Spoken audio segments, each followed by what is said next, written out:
Hi and welcome to this new video where I'm going to show you the results of a new fast experiment. This time it's a 6-day fast experiment which is following after 9 days a previous 5-day fast experiment which is shown in another video that you can take a look at. And here we can see the results of the whole experiment. The whole experiment is in essence the 5 days fast followed by 9 days of rest where I follow a normocaloric regimen, a low carb normocaloric regimen, and finally the 6-day fast that you can see here. So I have been recording through a commercial impedance scale various data such as weight, fat percentage, muscle percentage, water percentage, and bone mass, and also the BMI, which is also computed by the scale. But of course it is easy to compute manually. If you want, you just do the ratio of the weight to the square of the height. There is a video about the BMI. If you want, you can take a look also at that video. In these charts you can see the result of the whole experiment. For instance, here this is the weight. You can see that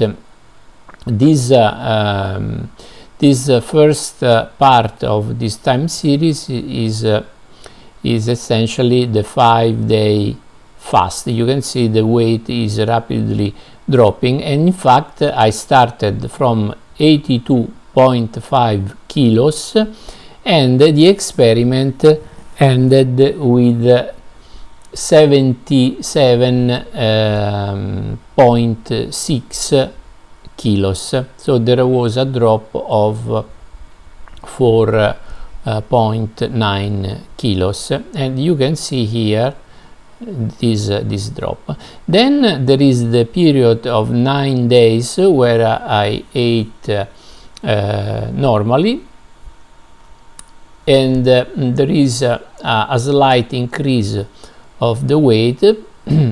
So I went from 77.6 to 79.3 during this period of 9 days.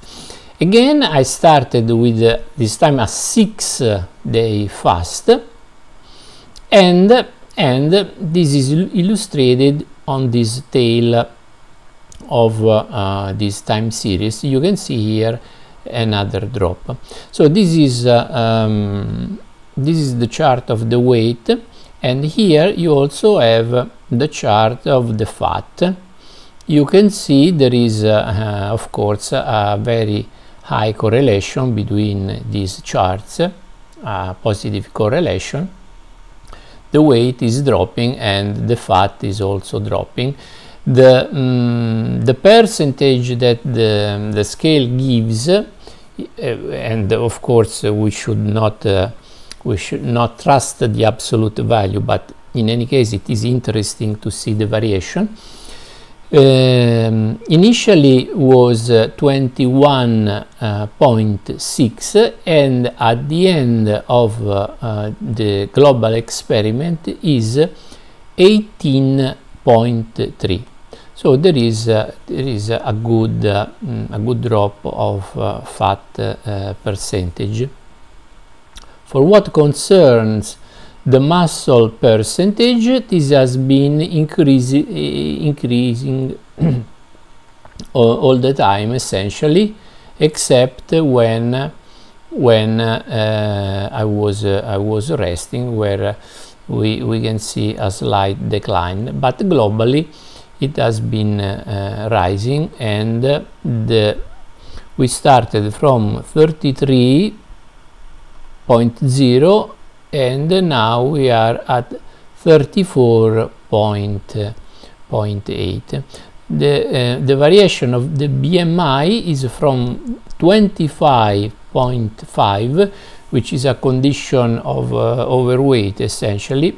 25 is the threshold beyond which it is considered overweight, and 30 is the threshold beyond which it is considered obesity.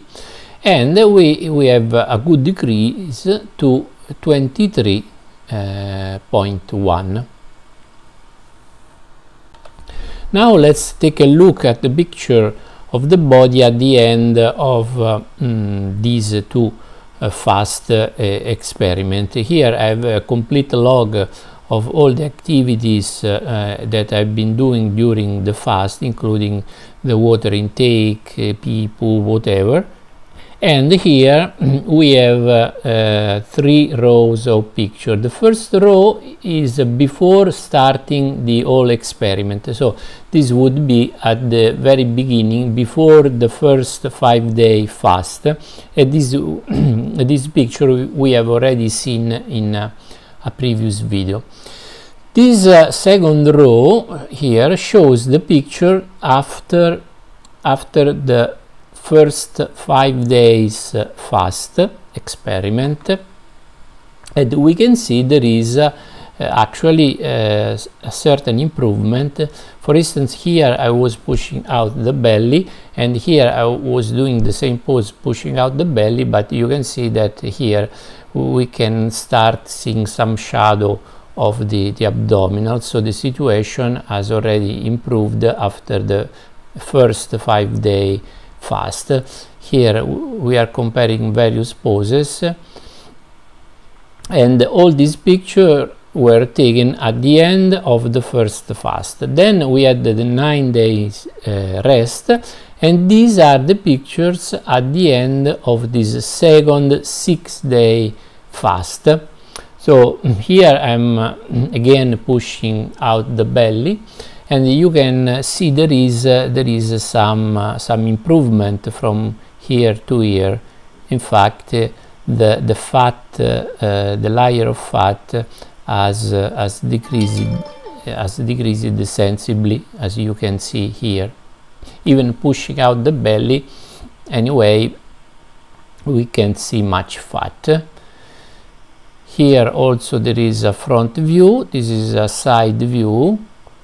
We can see here also there is some improvement in the definition, and this is a back view. Still the abdominals are not very visible, and at this point I think that it is also because probably they are not well developed. So probably I need to work out those abs in order to make them more visible. Concerning the feelings during this second 6-day fast experiment, and comparing with the previous experiment of a 5-day fast, I must say that this was actually easier, even though it was longer. I didn't feel any hunger actually. I just had the desire to eat something that I like chocolate or cream or similar things, but there was no really true hunger. I was not really hungry, just the desire of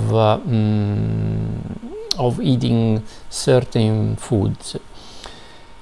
Another things that I noticed that in this second experiment I did not any weight stall. In fact, if you remember, in my previous video we noticed that the 4th day I did not lose any weight in the previous experiment, and this did not happen during this second experiment. Other important note are that I only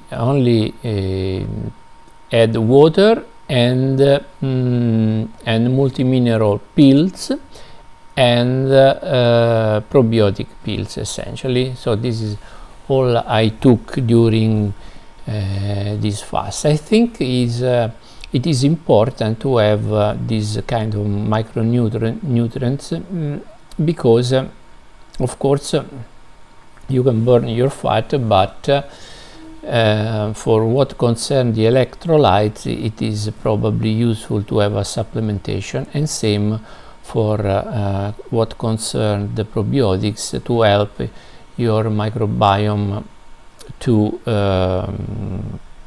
sustain the fast period.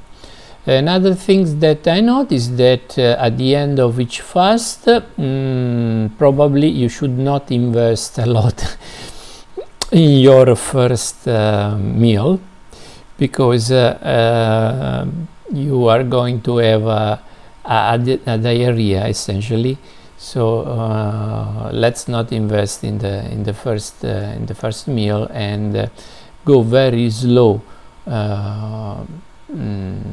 while refeeding.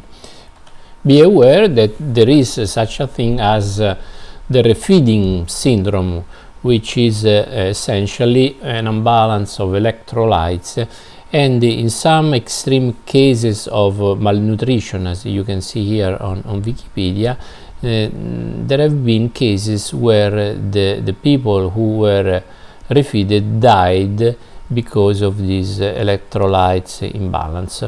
Of course, these are a pretty extreme case of people very malnourished, where the BMI was way under 16.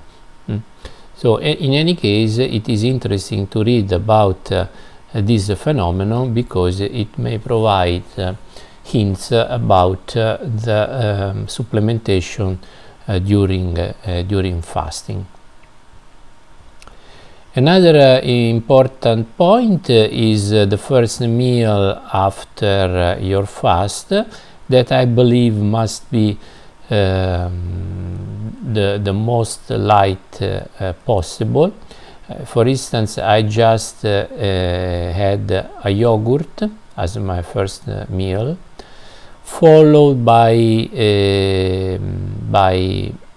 a light plate of some vegetables, essentially mushrooms, and a few other herbs that I took from my own garden.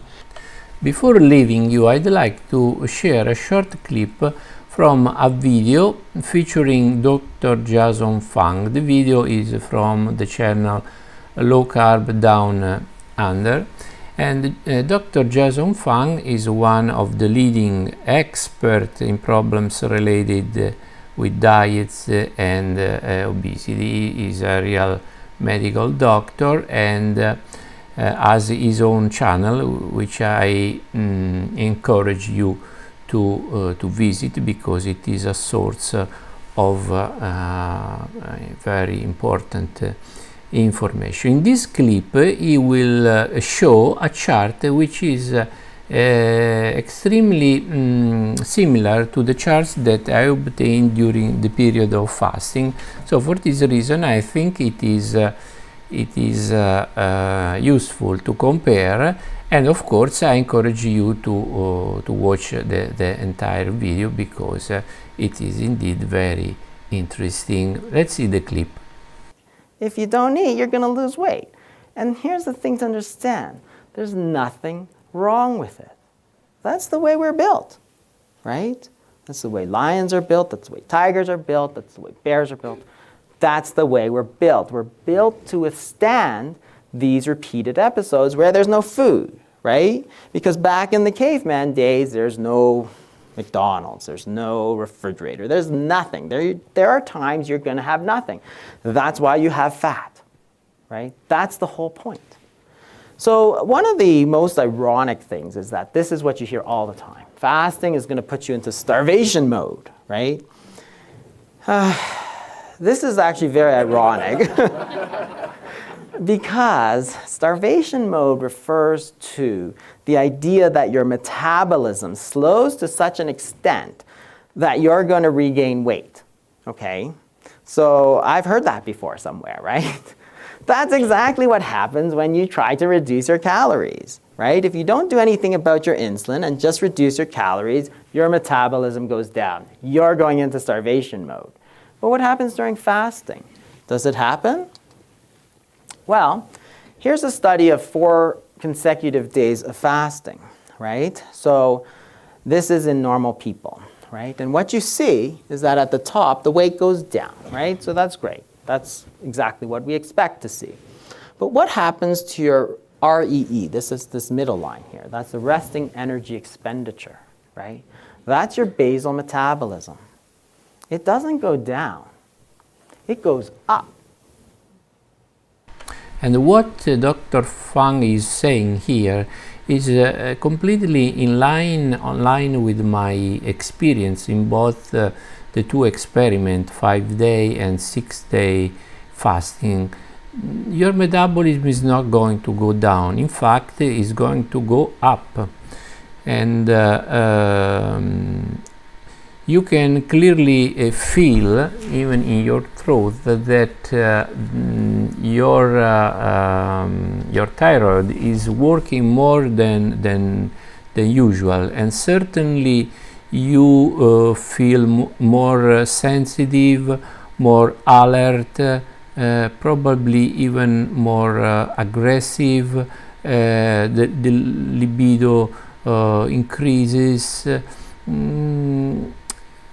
You certainly don't feel weaker. You certainly feel in a state of mind where it's kind of like on one side you would like to save your energy, but if you need to move, if there is a reason, if there is an emergency, then you are even more aggressive and stronger than usual.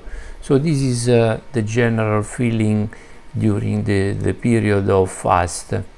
And another thing that I noticed is after the end of the 5-day fast, after the refeeding phase, I felt much stronger. I don't know if it is because I lost those 4 or 5 kilograms, but actually I felt that I was stronger. I could do some exercises that I could not really do before the period of fast. For instance, I tried to do some pull-ups and I felt much stronger actually. So I'm not sure if it is just because of the lesser weight, but the general feeling is that certainly I was stronger. Now I have to see after this second refeeding phase how I will feel, and having lost a few more kilos, probably I'm going to feel even stronger. So for now that's all. I hope that I gave you some useful information so that you can compare with your own experience, and of course I'd like to hear about your own experience, and please do comment below, because I'm very happy to read about your experience and any idea that you have to share, especially about supplementation or any other aspect which could be useful. So for now, thanks all for watching, and I will see you in the next video.